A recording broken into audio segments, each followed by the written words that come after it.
exercises are all standing up, and we're going to do a series of walking lunges, calf raises, farmer's walks, and some single leg RDLs. So quite challenging, a bit more on the balance. So, but to start with, we're going to do some double leg just lunges. So have the weights in your hand, and then you're simply just going to do 45 seconds of just walking and opening up your groin, opening up your hip flexors, and lunging forward. Now, you don't have to go too far down to the floor, but I just want you to walk in a place where you've got a bit more room, going down into a lunge. You don't have to have your knees touch the floor, and just get that sort of quad stretched.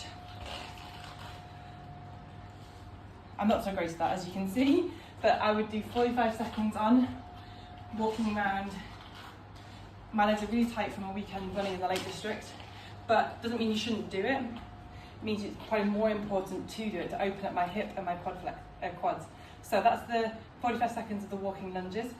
And then you're going to go into a farmer's walk, which will really work on your posture. So place both weights, or just choose one weight to be in your hand. I've got 6 kilograms in one side, nice and tall. Imagine someone's pulling you up, not flaring your back, you're nice and engaged with your core, and you simply walk up and down. Now you should feel this nice side of your core working here, and you simply walk, trying to stay stable throughout your body, up and down. This is called the farmer's walk. I have no idea why, but it'll really just work on all your core area and activate everything that way. So 45 seconds of a farmer's walk, and then from there you're going to go into an RDL, which is a single leg RDL, to really work on our hip strength. So you're going to have the weight in one hand, balance on one leg, get your balance before you move, then swing your hips back as you drive that leg back and have the weight come down. So you really have to balance on this leg and then come up. Now it doesn't matter if you come out of the balance like I did, the goal is to keep going.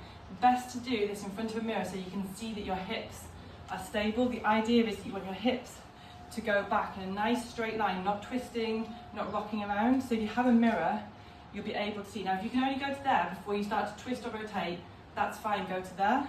The goal is to try and go all the way back and drive back up again. Be different on each side, so do 45 seconds of each leg. So both legs, 45 seconds.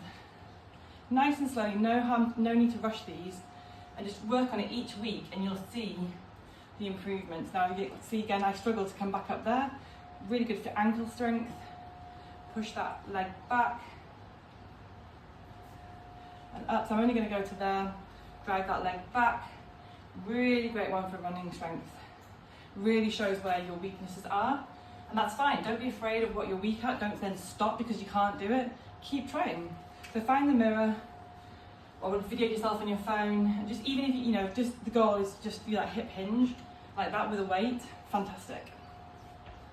Okay, so for the final 45 seconds, I actually would like you to do 30 seconds with your weights, doing both feet calf raises, so driving up like this, driving through your big toe for 30 seconds, and then for the final 15 seconds, take one weight away or both weights away, just depending on where you're feeling, and do 10 single leg calf raises.